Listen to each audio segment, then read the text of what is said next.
কেন্দ্র থেকে মোবাইল করলো আমাকে। মোবাইল করে বলল যে খান সাহেব আপনাকে তো কোরবানি দেওয়া হলো। তা আমি বললাম এই কোরবানি কি ইব্রাহিম আলাইহিসসালামের বেটা ইসমাইল আলাইহিসসালামের? তখন বললেন যে হ্যাঁ, এর চেয়েও বড়। দেখেন, এই ধরনের ভিডিও করলে আমার জামাত ইসলামের অনেক ভাইরা হয়তো রাগ টাক করেন যে ভাই আপনি কেন এগুলো সামনে নিয়ে আসেন। আমি বরাবরই বলি 1971-এর পরে জামাতকে নিয়ে সব দল রাজনীতি করছে, সবাই এই রাজনৈতিক দলটার পজিটিভ ফায়দা ব্যবহার করছে। আওয়ামী লীগ বলেন, বিএনপি বলেন, জাতীয় পার্টি বলেন, সবাই কিন্তু করছে, কিন্তু দিন শেষে জামাত তেমন কিছু পায় নাই। বাট এখন যখন এই 2026-এ এসে জামাতের একটা পজিটিভ ভাইব তৈরি হচ্ছে, জনমত জামাতের পক্ষে একটা বড় অংশ কাজ করছে, মানে জামাতের তুলনায়, অতীতের তুলনায়, ঠিক এই সময় জামাত নেতাদের এমন বক্তব্য যে ধর্ম ব্যবসায়ী বা ধর্মকে পুঁজি করে মানুষের যে অনুভূতিতে আঘাত করার চেষ্টা, এটা কিন্তু আসলে প্রকাশিত হয়ে যাচ্ছে। তবে সবাই না, আবারও বলি, বিএনপিতে যেমন কিছু নেতা আছে, আওয়ামী লীগে যেমন ছিল যে ডাক্তার মুরাদদের মতন আওয়ামী লীগের 12টা বাজাইছে, বিএনপিতে টুকিটাকি নেতা আছে তারাও বাজাচ্ছে। আর জামাত হঠাৎ করে কিছু নেতাকর্মী ইমব্যালেন্সড হয়ে গেছে। বীরির সুখ টান দেওয়া ডক্টর ফয়জুল হকের বক্তব্য শেষ হতে না হতেই আরেক বিরল ঘটনা ঘটাইছে যে জামাত নেতার এক কুরবানি নাকি হযরত ইব্রাহিম আলাইহিসসালাম আল্লাহর সন্তুষ্টির উদ্দেশ্যে ইসমাইল আলাইহিসসালামকে কুরবানি করার যে নিয়ত করছিলেন, তারপর আল্লাহর কাশফের মাধ্যমে বা মিরাকলের মাধ্যমে সেটা দুম্বাতে পরিণত হয়েছিল। খেয়াল আছে তো, তাই না? যে পরবর্তী দুম্বা কুরবানি করা হয়। সেই কুরবানির চেয়েও জামাতের নেতায় যে এনসিপির আক্তারের সিটটা ছেড়ে দিছে, এটা নাকি এর থেকে বড় কুরবানি। প্রথমত নাউজুবিল্লাহ পড়া উচিত। জামাতের একটু ভাইবা চিন্তা, নমিনেশন দেওয়া উচিত। আমি বলছিলাম ডক্টর ফয়জুল হক আগাগোড়া এত বছর বিএনপি ছিল, যত বছর বিএনপি ছিল নমিনেশন চাইছে, তখন বিএনপির সন্ত্রাসী পাথর দিয়া হত্যাকারী দল মনে হয় নাই। এখন যখন বলছে এই সিজনে তার মতন লোকের আর বেল নেই, বিএনপিতে আবর্জনা হয়ে যাবে, তখন টস করে গিয়া জামাতে ঢুকে গেছে। ঢুকে এখন দেখেন অদ্ভুত অদ্ভুত কথাবার্তা বলতেছে।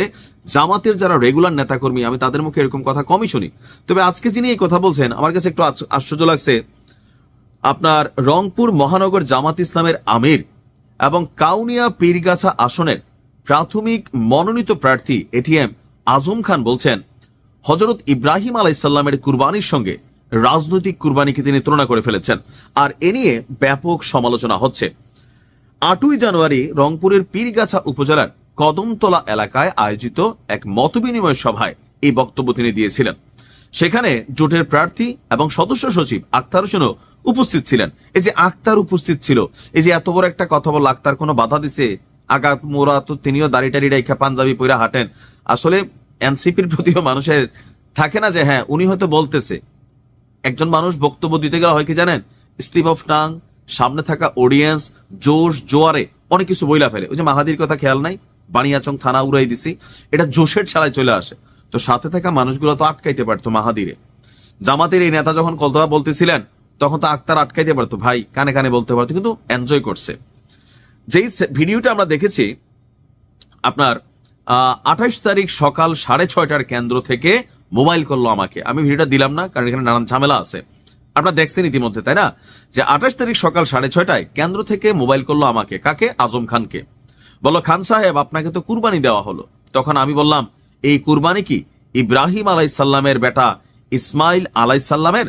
কেন ভাই, তুমি কি ইসমাইল আলাইহিসসালাম? তোমার আব্বার নাম কি ইব্রাহিম আলাইহিসসালাম? এটা তো জাতির পিতা, মুসলিম জাতির পিতা। এন্ড উনার তো আর মানে কি বলতাম, ভাষাগত দিক খালি একটু শালীন করলাম। তখন ওই প্রান্ত থেকে নাকি বলছে এর চেয়েও বড়। তো তিনি বলছেন, আমি বললাম এর ব্যাখ্যাটা বললে ভালো হইতো। তখন বলা হইল ইব্রাহিম আলাইহিসসালাম আল্লাহর সন্তুষ্টির জন্য ইসমাইল আলাইহিসসালামকে কুরবানি করতে দিয়েছিলেন। শেষ পর্যন্ত মানুষ কুরবানি হয়নি, দুম্বা কুরবানি হয়েছে। আর আপনার কুরবানি বলতে পীরগাছা কাউনিয়ার লাখ লাখ নারী পুরুষের কুরবানি, এজন্যই তো আপনার কুরবানিটা বড়। তখন আমি বললাম আলহামদুলিল্লাহ। কেন্দ্র থেকে ফোন করার পর কেন্দ্রীয় নেতৃবৃন্দ আমার সাথে কয়েক দফা কথা বলেছেন। আল্লাহর শুকরিয়া, বর্তমান সময়ে যে কথাগুলো হয়েছে তা প্রয়োজন ছিল।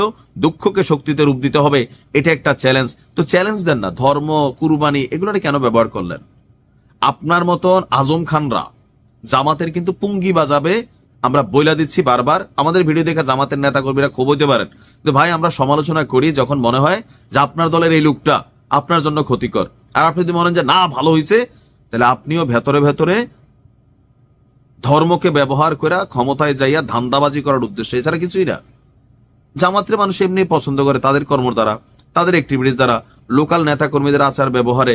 কিন্তু বারবার ওই যে বিড়ি সুকটান দিয়েও, বিড়ি খেয়েও নাকি জান্নাতের টিকিট পাবে, আর ওই যে কি আরেকজন ওয়াজি আছে কি মাঝে মাঝে কি কথা বলে, এই যে 4-5 জন নেতা ইদানিং আমার কাছে মনে হয়েছে যে দেখা দিছে, এটা নিয়ে শোকজ টোকজ হয়েছে।